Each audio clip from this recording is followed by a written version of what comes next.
Sa simbahan. Serve na pa, ano? Hindi lang pala ikaw sa volleyball nagsiserve. Sa simbahan din. Anong klaseng serve? Ano po, ng choir po. Ay, nagka-choir ka? Opo. Ah, nakanta ka din pala sa simbahan. Opo. Yan. So ngayon, ipahinga mo muna yung boses mo. Kasi ano, dito ka muna. Chillax-chillax ka muna. Me time muna, me time. Sabi ang kapal. Dati yung ano ko, yung buhok ko.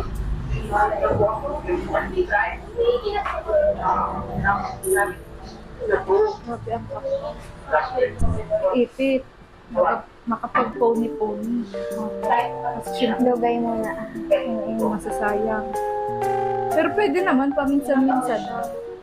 14 pa lang yan, tita. Ang laki, ano? Ang laki. 14 pa lang yan. Ako, lalo ka pang lalaki. Huwag ka mo na magparakay.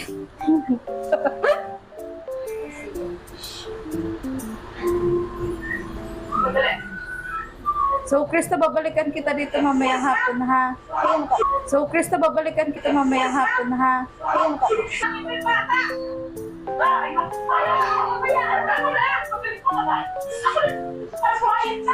Nagkasabay ka naman ka. Bakit sa kanya ganun? Hindi lahat. Kasi may dating siya diba? Ay, ganun yun? Oo. Ay, wala man na akong kakilala.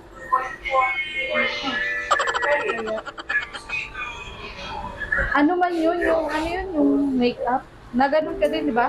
Oo. Baka naman, pagkatapos nito, eh magka-jowa ka na. Bawal pa. Ayan, bawal. Ano? Papalayas tayo ng maaga. Ginagawa lang natin to para magkaroon ka ng self-confident lalo sa sarili. Diba? Na hindi ka mahiyang marap sa stage. Tuwing kakanta ka. So yan, sige na, alis na kami. Bilugan kasi yung mukha mo eh. Parang nga daw po ako sopaw. Oo nga, parang ang show pa. Kakilala. Tapos yung naglapit ka po sa akin. Kasi una po nun kasi, ang bala ko lang po talaga, mabili lang po kami ng ice cream sa shampoo. Kasama ko po yung pinsan kong isa. Tapos may kasama po kaming bata. Tapos, nandun po kayo sa, naka-stay dun sa, tapat ng tindahan ko po. Tapos, nagtingin po kayo sa akin nun. Tapos ako, nagngiti man lang po ako. Tapos, tapos, tinanong po ako ng pag-awad namin na si Kuya Junjun po. Sabi niya po sa akin kung ilang taon na daw po ako. Tapos sinabi ko nga po yung edad ko. Tapos mamaya po, nung naglapit kayo sa akin, nagulat po ako. Kasi parang nagumawak sa isip ko. Parang may atraso ako dito. Ganun po.